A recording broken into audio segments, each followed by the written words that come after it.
दिल्ली के साक्षी हत्याकांड में अब बड़े बड़े खुलासे हो रहे हैं। जहां एक तरफ साक्षी की पोस्टमार्टम रिपोर्ट में कई सारी बातें निकलकर सामने आई, तो वहीं दूसरी तरफ हैवान साहिल पुलिस के सामने कई सारे राज खोल रहा है। अब पता चला है कि आरोपी साहिल रविवार सुबह से ही साक्षी की हत्या की ताक में था। पुलिस को सीसीटीवी कैमरे की फुटेज में इसके सबूत भी मिले। वहीं अब एक और बड़ा खुलासा हुआ है साक्षी हत्याकांड को लेकर।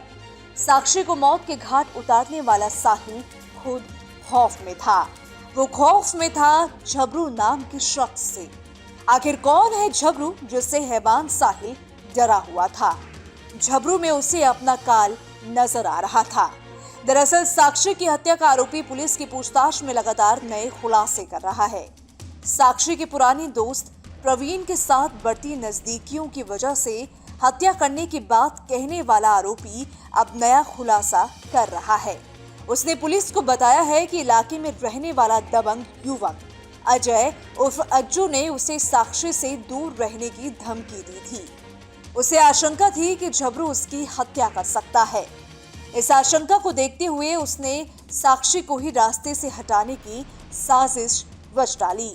पुलिस सूत्रों का कहना है कि आरोपी साहिल पूछताछ में कई नई बातें बता रहा है और अपना बयान भी लगातार बदल रहा है। उसने पुलिस को बताया कि साक्षी की हाल ही में अजय उर्फ झबरू नाम के एक लड़के से दोस्ती हुई थी। झबरू इलाके का एक दबंग लड़का है। अजय से दोस्ती होने के बाद से साक्षी उससे दोस्ती तोड़ ली थी, लेकिन वो लगातार उससे मिलने की कोशिश करता रहा। वारदात के एक दिन पहले साक्षी अपनी सहेली भावना और झबरू के साथ उससे मिली थी। साहिल के लगातार साक्षी का पीछा करने को लेकर तीनों की उसके साथ कहासुनी हुई थी। इस दौरान झबरू ने साहिल को साक्षी से दूर रहने के लिए धमकाया था। उसके बाद ही उसने साक्षी को रास्ते से हटाने की ठान ली।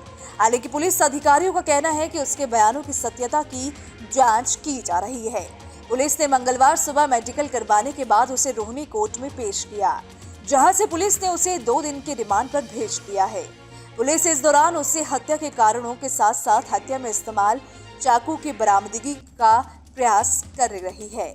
बुलंदशहर में गिरफ्तार होने के बाद शुरुआती पूछताछ में साहिल ने खुलासा किया था कि हत्या को अंजाम देने के बाद उसने मोबाइल फोन को बंद कर दिया, जिसके बाद उसने मोबाइल से सिम निकाल ली।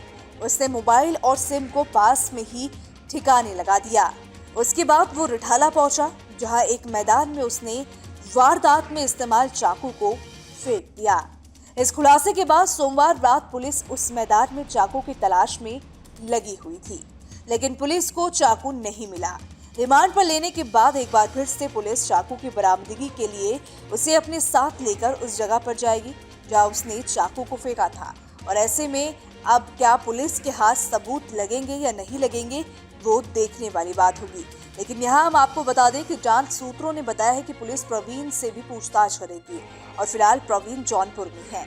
वो भी 5 से 6 साल से साहिल के साथ रहता था, लेकिन जल्द ही उसने अपना काम शुरू कर लिया। प्रवीण से पूछताछ से कुछ अहम कड़ियां भी जुड़ेंगी और हत्या की वजह भी मालूम होगी।